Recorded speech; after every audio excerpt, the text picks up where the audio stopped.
What's up? अब हामी दसैँ मनाउनु हामी झापा लाग्यौँ है।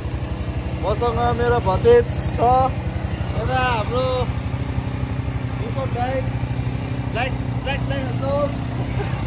डल ब्ल्याक अनि हल्का वाइट ह्यान्डसम। अब हामी झापा लाग्दैछौँ दसैँ मनाउनलाई।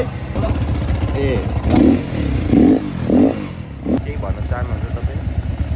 अब हामी चल्दैछौँ झापातिर। लगभग हामी चाहिँ हाइवे निस्किसक्यौँ। हाइवेमा हामी लोकन्थलीमा छौँ हाइवे।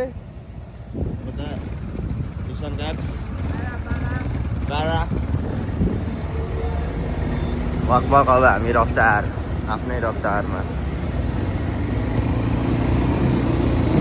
अब हामी लाग्यौँ।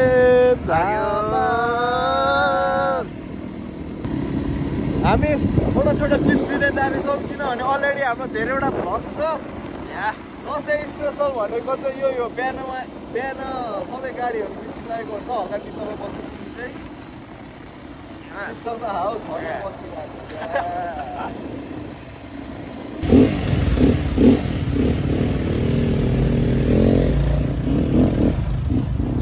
सबैजना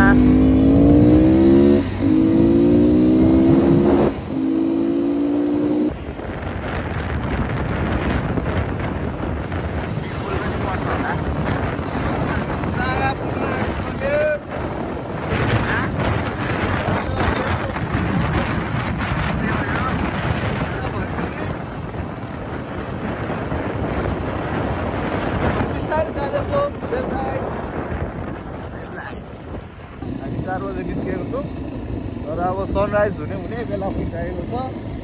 बाटो चाहिँ यस्तै हो, बाटो धेरै बिग्रेको छ। अब नयाँहरूलाई चाहिँ अब त्यही हो बिग्रेको छ, पुरानो हिँडिराख्नेहरूलाई त थाहा नै छ।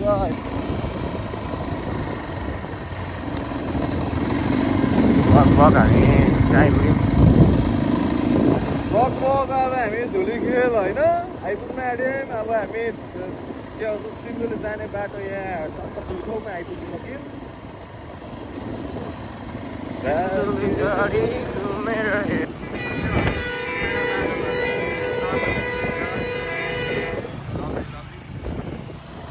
केही भन्नुहोस्, के बोल्नुहोस् न, तपाईँ बोल्नुहोस् न। के बोल्नुलाई सक्दा छैन अहिले। बाटोमा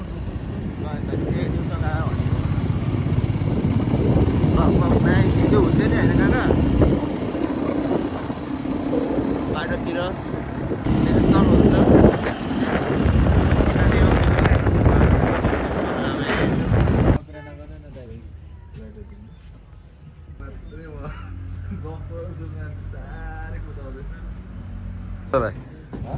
कस्तो हुँदैछ? ओभर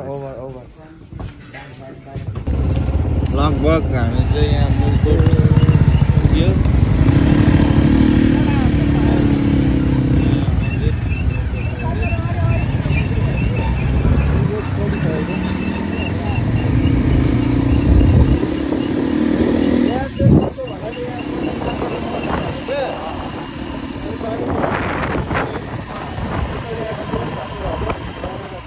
अहिले चाहिँ हामी रेस्ट गरिरहेछौँ। के दुख्दैछ अरे भतिजको? केही छैन। ट्याङ फ्याक सब गुड छ। डब्लु गुड भइसक्यो। भतिजको आँखा चाहिँ यु क्यान सी होइन। यो फेरि आम्बो कचेर हेर्नु नि छ। त्यो पुस्नु हुँदैन अहिले एकैचोटि अब धुने ठाउँमा।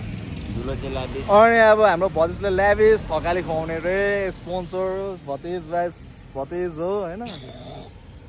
अब त्यही हो भ्लग भनेको। कति धेरै पछाडि आएको छु कि त्यही भएर अड्केल लाउनु सक्दैछिनँ तर बिस्तारै खतरा आउनेछ।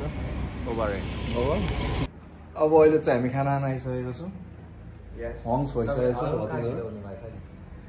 अनि जिउ कस्तो मात्रै दुखिरहेछ भने धेरै पछाडि कुदाएर हो। कस्तो भइरहेछ? तपाईँ के भएको? श्रम नभएको अब हाम्रो भ्लग भनेको चाहिँ राइड कम किनभने अब हाम्रो सुसम भतिज आज अलिक अशक्त भएको कारणले गर्दाखेरि चाहिँ उहाँको क्याङ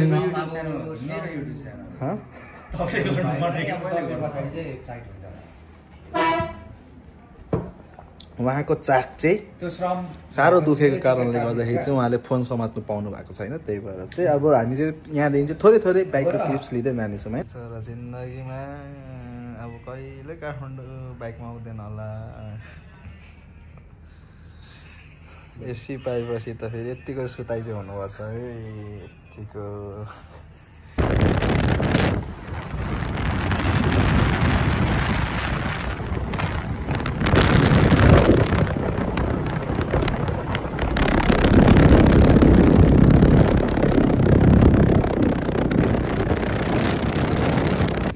अहिले चाहिँ हामी रेस्ट गरिरहेछौँ काका भतिज।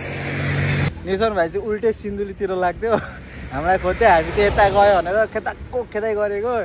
हामीदेखि 40 किलोमिटर उतै छ भाइ। अब हामी यहाँ बसेर चाहिँ काका भतिजको डेकेलाई चाहिँ रेस्ट दिँदैछौँ र पर्खि पनि रहेको छौँ। कस्तो भइरहेछ यहाँसम्मको यात्रा, कस्तो भयो त? यतिको बवालमा रिग्रेट त भएको छैन नि? Bike life, this is life भन्नु बाइकमा आउनु पर्दा रिग्रेट त भएको छैन। हल्का अहिले चाहिँ हल्का सोच्नु पर्दैछ। अहिलेसम्म चाहिँ ठिकै थियो, चिसो चिसो। अहिले चाहिँ अलिक गाह्रो भइरहेछ। ठिक छ, त्यस्तै भइरहेछ। हल्का मोटाइएको छ कि त्यही भएर चाहिँ यहाँ गर्मी त्यही माथि भइरहेछ। छरी नै छैन। गाह्रो छ। तर म चाहिँ के भन्छु भने उमेर हुँदाखेरि नै घुमिराख्नु पर्ने रहेछ है। ब्लग चाहिँ यतिमा आएर चाहिँ एन्ड भएको छ। ब्लग किन धेरै नखिचेको भन्दा चाहिँ हाम्रो भतिज पहिलोचोटि लङ राइड हिँडेको कारणले गर्दाखेरि चाहिँ थकित अवस्थामा झन्डै बिरामी भएर चाहिँ त्यही भएर चाहिँ हामीले भिडियो बनाएनौँ। त्यसको लागि माफी माग्दै आजको ब्लग हामी यतिमा एन्ड गर्नेछौँ। Take care.